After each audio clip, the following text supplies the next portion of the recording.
नमस्कार, मैं सुनीता कथा मंथन में आप सबका स्वागत करती हूँ। कथा मंथन में आज सुनिए मनोरमा का तृतीय अध्याय, लेखक मुंशी प्रेमचंद। इसके आगे के अध्याय हमारी प्लेलिस्ट से मिल जाएंगे, लिंक एंड स्क्रीन तथा आई बटन पर मिल जाएगा। चक्रधर की कीर्ति उनसे पहले ही बनारस पहुंच चुकी थी। उनके मित्र और अन्य लोग उनसे मिलने के लिए उत्सुक हो रहे थे। जब वह 5वें दिन घर पहुंचे तो लोग बधाई देने आ पहुंचे। नगर का सभ्य समाज मुक्त कंठ से उनकी तारीफ कर रहा था। यद्यपि चक्रधर गंभीर आदमी थे, पर अपनी कीर्ति की प्रशंसा से उन्हें सच्चा आनंद मिल रहा था। और लोग तो तारीफ कर रहे थे और मुंशी वज्रधर लड़के की नादानी पर बिगड़ रहे थे। निर्मला तो इतना बिगड़ी कि चक्रधर से बात न करना चाहती थी। शाम को चक्रधर मनोरमा के घर गए। वह बागीचे में से दौड़ दौड़कर हजारे से पौधों को सींच रही थी। पानी से कपड़े लथपथ हो गए थे। उन्हें देखते ही हजारा फेंक कर दौड़ी आई और पास आकर बोली, कब आए बाबूजी? मैं पत्रों में रोज वहाँ का समाचार देखती थी और सोचती थी आप यहाँ आएंगे तो आपकी पूजा करूंगी। आप ना होते तो वहाँ जरूर दंगा हो जाता। चक्रधर ने कुर्सी पर बैठते हुए कहा, जरा भी नहीं। मुझे तो यही धुन थी कि इस वक्त वहाँ पर कुर्बानी ना होने दूंगा। इसके सिवा दिल में और कोई ख्याल ही ना था। मैंने तो जब पढ़ा कि आप उन बौखलाए आदमियों के सामने निशंक भाव से खड़े थे तो मेरे रोंगटे खड़े हो गए। चक्रधर शर्म से सिर झुकाकर बोले, हाँ मनोरमा, हुआ तो ऐसा ही। मेरे भी समझ में न आता था कि क्या बातें करूं। आपको देखकर तो बहुत खुशी होगी वहां पर। किसी के मन का हाल मैं क्या जानूं? चक्रधर ने शर्मा कर कहा। मनोरमा ने अत्यंत सरल भाव से कहा, सब मालूम हो जाता है। आप मुझे बता नहीं रहे। कम से कम इच्छा तो मालूम हो ही गई। मैं तो समझती हूँ जो विवाह लड़की की इच्छा के विरुद्ध किया जाता है वह विवाह नहीं। आपका क्या विचार है? चक्रधर बड़े असमंजस में पड़े। मनोरमा से ऐसी बातें करते उन्हें संकोच होता था। डरते थे कि कहीं ठाकुर साहब को खबर मिल जाए कि सरला मनोरमा ही कह दे। वह समझेंगे कि मैं इससे सामाजिक विचारों की क्रांति पैदा करना चाहता हूँ। अब तक उन्हें ज्ञान न था कि ठाकुर साहब किन विचारों के आदमी हैं। हाँ, उनके गंगा स्नान से यह आभास होता था कि वे सनातन धर्म के भक्त हैं। सिर झुकाकर बोले, मनोरमा, हमारे यहाँ विवाह का आधार प्रेम और इच्छा पर नहीं, धर्म और कर्तव्य पर रखा गया है। इच्छा चंचल है, क्षण क्षण बदलती रहती है। कर्तव्य स्थायी है, इसमें कभी परिवर्तन नहीं होता। सहसा घर के अंदर से किसी के कर्कश शब्द कान में आए। फिर लौंगी का रोना सुनाई दिया। चक्रधर ने पूछा, यह तो लौंगी रो रही है? मनोरमा, जी हाँ। आपसे तो भाई साहब की भेंट नहीं हुई? गुरु सेवक सिंह नाम है। कई महीनों से देहात में जमींदारी का काम करते हैं। है तो मेरे सगे भाई और पढ़े लिखे भी खूब, लेकिन भलमानसी छू भी नहीं रही। जब आते हैं लौंगी अम्मा से झूठ मूठ तकरार करते हैं और ना जाने उससे इन्हें क्या अदावत है। इतने में गुरु सेवक सिंह लाल लाल आंखें किए निकल आए और मनोरमा से बोले, कहाँ गए बाबूजी? तुझे मालूम है कब तक आएंगे? मैं आज ही फैसला कर लेना चाहता हूँ। चक्रधर को बैठे देखकर वह कुछ झिझके और अंदर लौटना ही चाहते थे कि लौंगी रोती हुई आकर चक्रधर के पास खड़ी हो गई और बोली, बाबूजी ने समझाइए कि मैं अब बुढ़ापे में कहाँ जाऊँ। इतनी उम्र तो इनमें कटी, अब किसके द्वार पर जाऊँ? मैंने इन्हें अपना दूध पिलाकर पाला है, मालकिन के दूध ना होता था, और अब मुझे घर से निकालने पर तुले हुए हैं। गुरु सेवक की इच्छा ना थी कि चक्रधर इस कलह के संबंध में कुछ कहे, लेकिन जब लौंगी ने उन्हें पंच बनाने में संकोच ना तय किया तो वह खुल पड़े। बोले, महाशय, इससे यह पूछिए कि अब यह बुढ़िया हुई, इसके मरने के दिन आए, क्यों नहीं किसी तीर्थ स्थान पर जाकर अपने कलुषित जीवन के बचे हुए दिन काटती? मरते दम तक घर की स्वामिनी बनी रहना चाहती है। और दादाजी भी सठिया गए हैं, उन्हें मान अपमान की जरा भी फिक्र नहीं। इसने उन पर ना जाने क्या मोहिनी डाल दी है। इनके पीछे मुझसे लड़ने के तैयार हो जाते हैं। आज मैं निश्चय करके आया हूँ कि इसे घर से बाहर निकाल कर ही छोड़ूंगा। या तो यह किसी दूसरे मकान में रहे या किसी तीर्थ स्थान को प्रस्थान करे। लौंगी, तो बच्चा सुनो, जब तक मालिक जीता है लौंगी इसी घर में रहेगी, इसी तरह रहेगी। जब वह ना रहेगा तो जो सिर पर पड़ेगी झेल लूंगी। मैं लौंडी नहीं हूँ कि घर से बाहर जाकर रहूँ। तुम्हें यह कहते लज्जा नहीं आती? 4 भावरे फिर जाने से ही ब्याह नहीं हो जाता। मैंने अपने मालिक की जितनी सेवा की है और करने को तैयार हूँ, उतनी कौन बिहाता करेगी? लाए हो तो हो, बहू कभी उठाकर एक लुटिया पानी भी देती है। नाम से कोई बिहाता नहीं होता, सेवा और प्रेम से होती है। यह कहती हुई लौंगी घर में चली गई। मनोरमा चुपचाप सिर झुकाए दोनों की बातें सुन रही थी। उसे लौंगी से सच्चा प्रेम था, मातृ स्नेह का जो सुख उसे मिला था लौंगी से ही मिला था। उसकी माता तो उसे गोद में ही छोड़कर परलोक सिधारी थी। उस एहसान को वह कभी ना भूल सकती थी। अब भी लौंगी उस पर प्राण देती थी, इसलिए गुरु सेवक की यह निर्दयता उसे बुरी मालूम होती। एकाएक फिटन की आवाज़ आई और ठाकुर साहब उतरकर अंदर आए। गुरु सेवक भी उनके पीछे पीछे चले। वह डर रहे थे कि लौंगी अवसर पाकर उनके कान ना भर दे। जब वह चले गए तो चक्रधर ने कहा, यह तो बताओ तुमने इन 4-5 दिनों में क्या काम किया? मनोरमा, मैंने तो किताब तक नहीं खोली। आप नहीं रहते तो मेरा किसी काम में जी ही नहीं लगता। अब आप बाहर ना जाइएगा। चक्रधर ने मनोरमा की ओर देखा तो उसकी आंखें सजल हो गई। सोचने लगे, बालिका का हृदय कितना सरल, उदार और कितना कोमल होता है, कितना भावमय होता है। मुंशी वज्रधर विशाल सिंह के पास से लौटे तो उनकी तारीफों के पुल बांध दिए। यह तारीफ सुनकर चक्रधर को विशाल सिंह से श्रद्धा हो गई। उनसे मिलने गए और समिति के संरक्षक में उनका नाम दर्ज कर लिया। तब से कुंवर साहब समिति की सभाओं में नित्य सम्मिलित होते थे। अतएव अब की जब उनके यहाँ कृष्ण अष्टमी का उत्सव हुआ तब चक्रधर अपने सहगर्वियों के साथ उसमें शरीक भी हुए। कुंवर साहब कृष्ण के परम भक्त थे।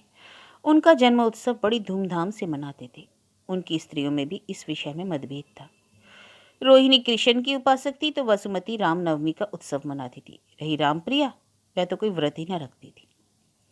संध्या हो गई थी। बाहर कंबल झाड़ आदि लगाए जा रहे थे। चक्रधर अपने मित्रों के साथ बनाव सजाव में मसरूफ थे। संगीत समाज के लोग आ पहुंचे थे। गाना शुरू होने वाला ही था कि वसुमती और रोहिणी में तकरार हो गई। वसुमती के यहाँ कोई यह तैयारियां एक आंख न भाती थी। उसके रामनवमी के उत्सव में सन्नाटा रहता था। विशाल सिंह उस उत्सव में उदासीन रहते थे। वसुमती इसे उनका पक्षपात समझती थी। वह दिल से जल भुन रही थी। रोहिणी 16 श्रृंगार किए पकवान बना रही थी। उसका वह अनुराग देख देख कर वसुमती के कलेजे पर सांप सा लौट रहा था। वह इस रंग में भंग मिलाना चाहती थी। सोचते सोचते उसे एक बहाना मिल गया। महरी को भेजा कि जाकर रोहिणी से कह आ घर के बर्तन जल्दी खाली कर दे। 2 थालियां, 2 बटलोइयां, कटोरियां मांग लो। उनका उत्सव रात भर होगा तो कोई कब तक भूखो बैठा रहेगा। महरी गई तो रोहिणी ने तन्ना कर कहा, आज इतनी भूख लग गई? रोज तो आधी रात तक बैठी रहती थी, आज 8 बजे ही भूख सताने लगी। अगर ऐसी जल्दी है तो कुमार के यहाँ से हंडिया मंगवा ले, पत्तल मैं दे दूंगी। वसुमती ने यह सुना तो आग हो गई। हंडिया चढ़ाए? मेरे दुश्मन जिनकी छाती फटती है, मैं क्यों हंडी चढ़ाऊं? उत्सव मनाने की बड़ी साध है तो नए बासन क्यों नहीं मंगवा लेती? अपने कृष्ण से कह दे गाड़ी भर बर्तन भेजने, क्या जबरदस्ती दूसरों को भूखों मारेगी? रोहिणी रसोई से बाहर निकलकर बोली, बहन जरा मुंह संभाल कर बातें करो, देवताओं का अपमान अच्छा नहीं। वसुमती, अपमान? अपमान तो तुम करती हो जो व्रत के दिन यूं बन ठन कर इठलाती फिर रही हो। देवता रंग रूप नहीं देखते, भक्ति देखते हैं।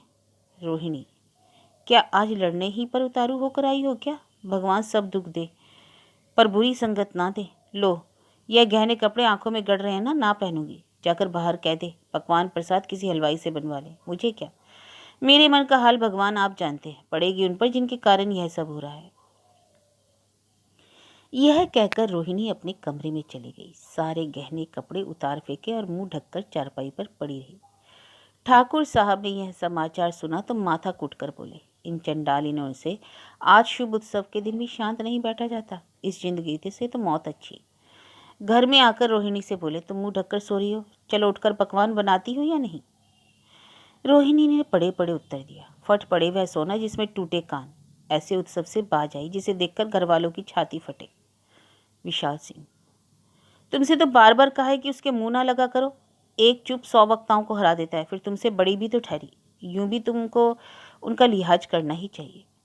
अब रोहिणी भी क्यों दबने लगी। यह उपदेश सुना तो झुंझलाकर बोली, रहने भी दो, जले पर नमक छिड़कते हो। जब बड़ा देख देख कर जले, बात बात पर कोसे तो कोई कहाँ तक उसका लिहाज करे। तुम्ही ने उन्हें सिर चढ़ा लिया है। कोई बात होती है मुझी को उपदेश करने को दौड़ते हो। सीधा पा लिया है ना। उनसे बोलते हुए तो तुम्हारा कलेजा कांपता है। तुम ना शह देते तो मजाल थी कि ये मुझे आंखें दिखाती। विशाल सिंह, तो क्या मैं उसे सिखा देता हूँ कि तुम्हें गालियां दे? कुंवर साहब ज्यों ज्यों रोहिणी का क्रोध शांत करने की चेष्टा करते, वह त्यों त्यों बफरती जाती, यहाँ तक कि अंत में वही भी नरम पड़ गए। वसुमती सायबान में बैठी हुई दोनों प्राणियों की बातें तन्मय होकर सुन रही थी, मानो कोई सेनापति अपने प्रतिपक्षी की गति का अध्ययन कर रहा हो कि कब यह चुके तो कब मैं दबा बैठूं। अंत में प्रतिद्वंदी की एक भद्दी चाल ने उसे अपेक्षित अवसर दे ही दिया। विशाल सिंह को मुंह लटकाए रोहिणी की कोठरी से निकलते देखकर बोली, क्या मेरी सूरत ना देखने की कसम ली है, या तुम्हारे हिसाब से मैं घर में हूं ही नहीं? बहुत दिन तो हो गए रूठे, क्या जन्म भर रूठे रहोगे? क्या बात है, इतने उदास क्यों हो? विशाल सिंह ने ठिठक कर, तुम्हारी ही लगाई हुई आग को शांत कर रहा हूँ, पर उल्टे हाथ जल गए। क्या यह रोज रोज तूफान खड़ा किया करती हो? मैं तो ऐसे तंग हो गई, जी चाहता कि कहीं भाग जाऊं। वसुमती, कहाँ भाग कर जाओगे? कहकर वसुमती ने आकर उनका हाथ पकड़ लिया और घसीटती हुई अपने कमरे में ले गई। चारपाई पर बैठाती हुई बोली, औरतों को सिर चढ़ाने का यही फल है, जब देखो तब अपने भाग्य को रोया करती हैं, और तुम दौड़ते हो मनाने। 2 दिन 4 दिन 10 दिन रूठी पड़ी रहने दो, फिर देखो भीगी बिल्ली बनती है या नहीं।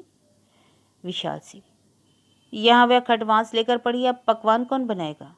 वसुमती, तो क्या जहाँ मुर्गा ना होता है वहाँ सवेरा ना होगा?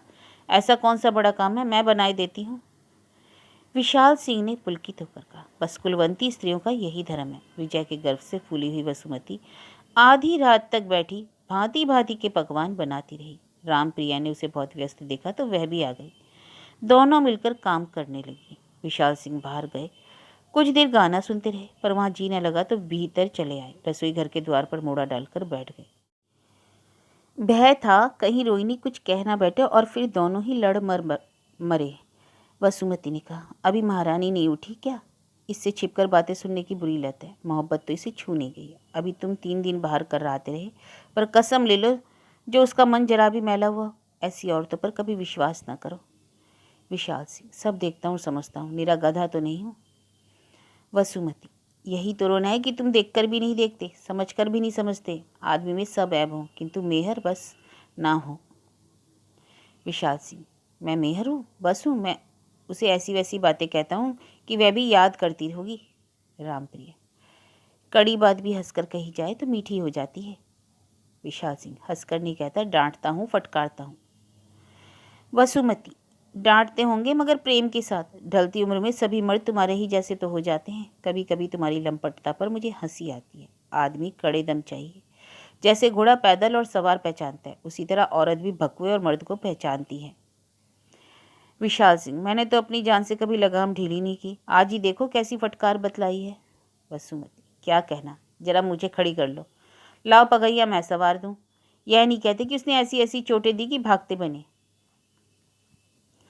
सहसा किसी के पैरों की आहट पाकर वसुमती ने द्वार की ओर देखा। रोहिणी रसोई के द्वार से दबे पांव चली आ रही थी। मुंह का रंग उड़ गया, दांतों से होठ दबाकर बोली, छिपी खड़ी थी, मैंने साफ देखा, अब घर में रहना मुश्किल है, देखो क्या रंग लाती है।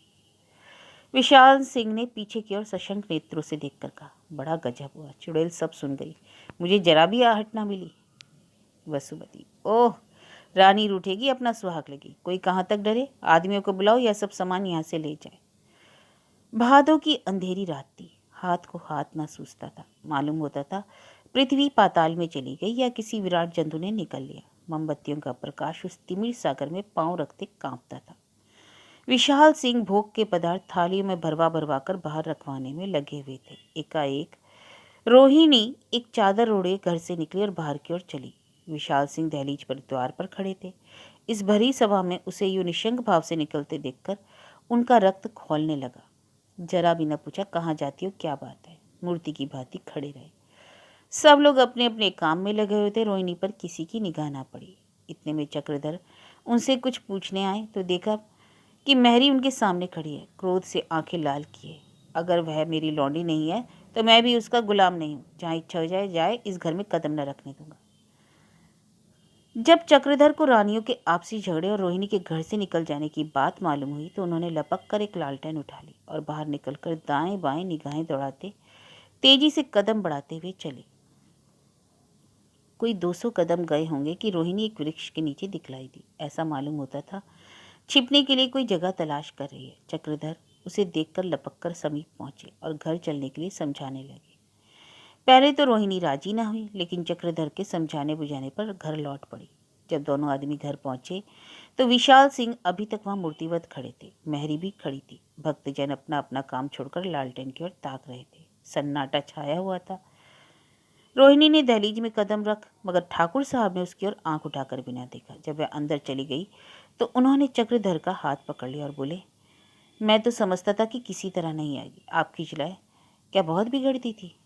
चक्रधर, आपको कुछ नहीं कहा, मुझे तो बहुत समझदार मालूम होती है। हाँ, मिजाज नाजुक है, बात बर्दाश्त नहीं कर सकती।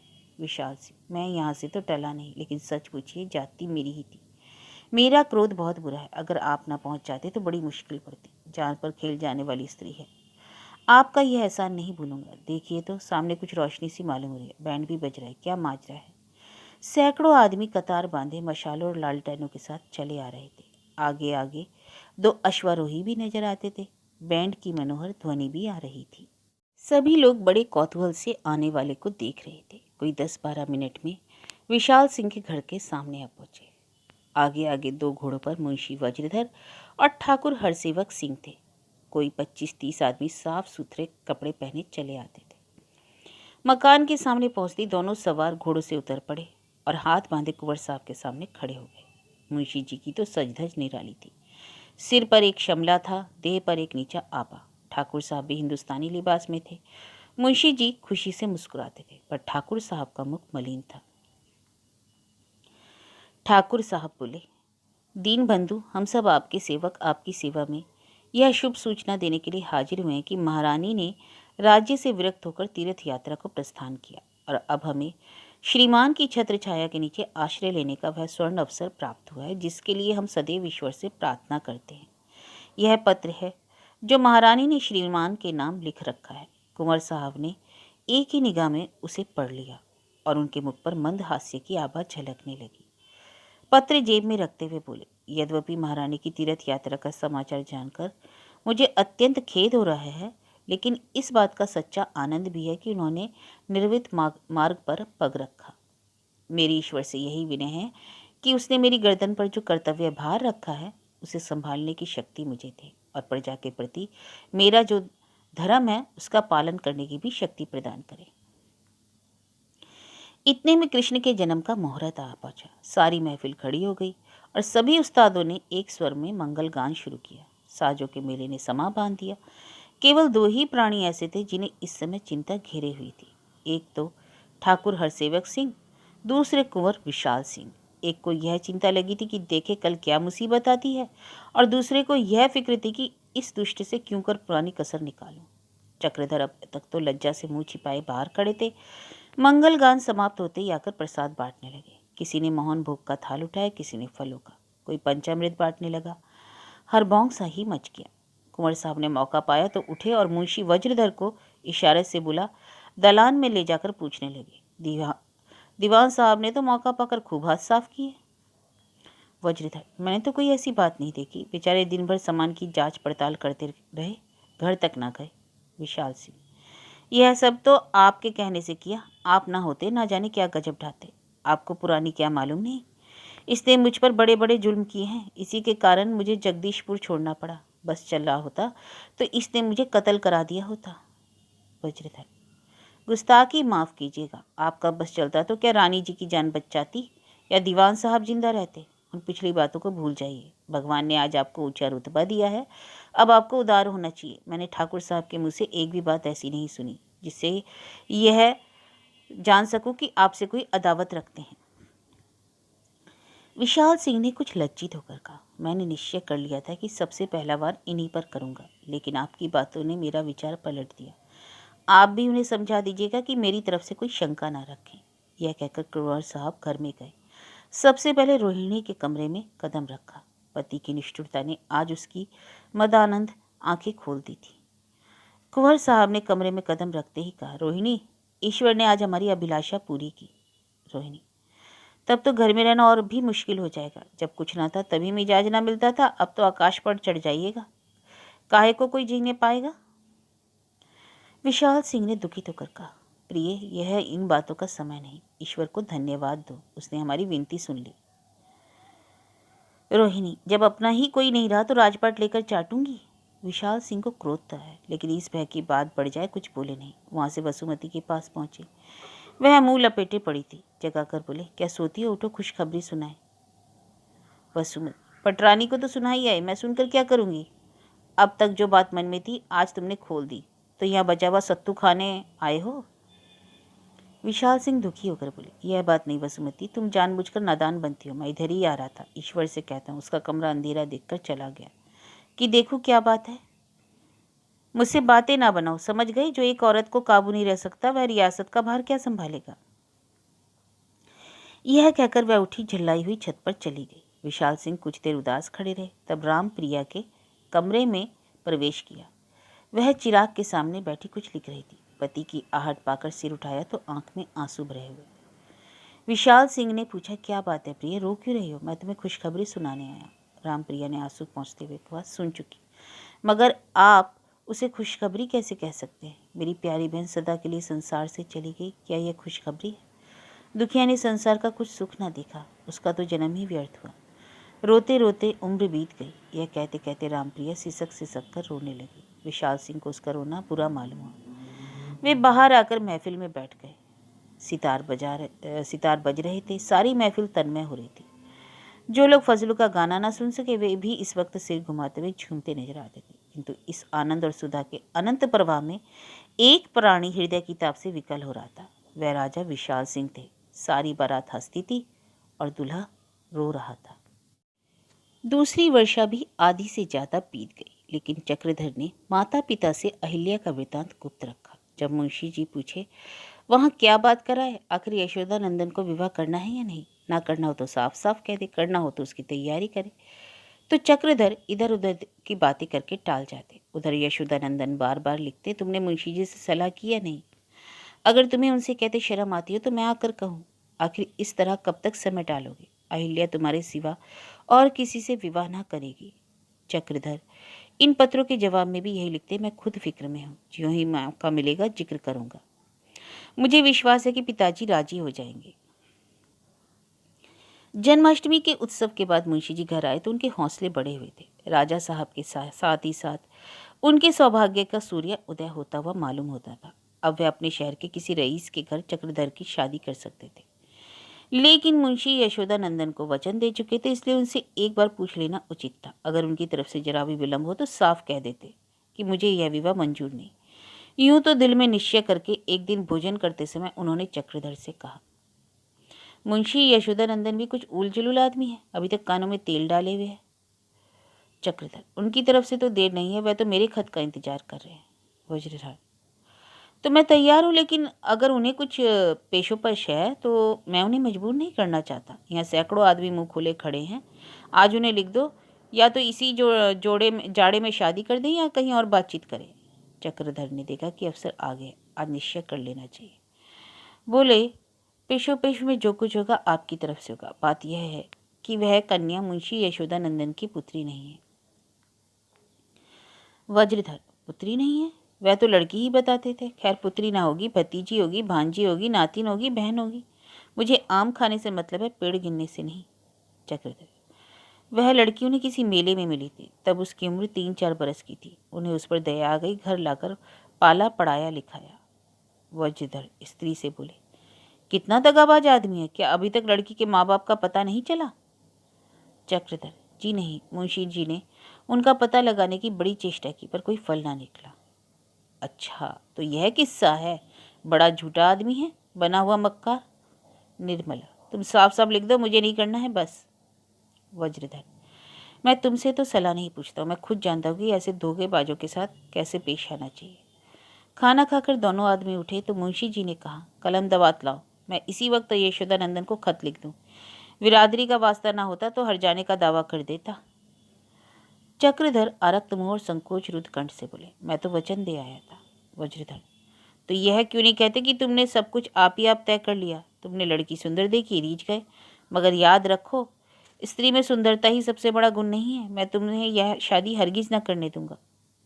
चक्रधर, मेरा ख्याल है कि स्त्री हो या पुरुष, गुण हो या स्वभाव ही उसमें मुख्य वस्तु है, इसके सिवा और सभी बातें गौण हैं। तुम्हारे सिर पर नई रोशनी का भूत तो सवार नहीं हुआ? एकाएक यह क्या काया पलट गई? चक्रधर, मेरी सबसे बड़ी अभिलाषा तो यही है कि आप लोगों की सेवा करते जाऊं, आपकी मर्जी के खिलाफ कोई कार्य ना करूं, लेकिन सिद्धांत के विषय में मजबूर हूं। वज्रधर, सेवा करना तो चाहते हो या मुंह में कालिक लगाना चाहते हो? मगर याद रखो, तुमने यह विवाह किया तो अच्छा ना होगा। मैं अपने कुल में कलंक ना लगते देखूं।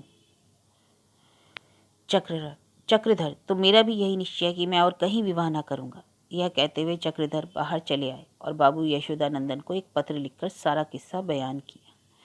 उसके अंतिम शब्द ये थे कि पिताजी राजी नहीं होते और यद्यपि मैं सिद्धांत के विषय में उनसे दबना नहीं चाहता, लेकिन उनसे अलग रहने और बुढ़ापे में उन्हें इतना बड़ा सदमा पहुंचाने की मैं कल्पना नहीं कर सकता। मैं बहुत लज्जित होकर आपसे क्षमा चाहता हूँ। अगर ईश्वर की यही इच्छा है तो मैं जीवन पर्यंत अविवाहित ही रहूंगा, लेकिन यह असंभव है कि और कहीं विवाह कर लूं। इसके बाद उन्होंने दूसरा पत्र अहिल्या के नाम लिखा। उसके अंतिम शब्द यही थे, मैं अपने माता पिता का वैसा ही भक्त हूँ जैसा कोई और बेटा हो सकता है, किंतु यदि इस भक्ति में और आत्मा की स्वाधीनता में विरोध आ पड़े तो मुझे आत्मा की रक्षा करने में जरा भी संकोच ना होगा। अगर मुझे यह भय ना होता कि माताजी अवज्ञा से रो रो कर प्राण दे देंगी और पिताजी देश विदेश में मारे मारे फिरेंगे तो मैं असहनीय यातना न सहता, लेकिन मैं सब कुछ तुम्हारे ही फैसले पर छोड़ता हूँ। केवल इतनी ही याचना करता हूँ कि मुझ पर दया करो।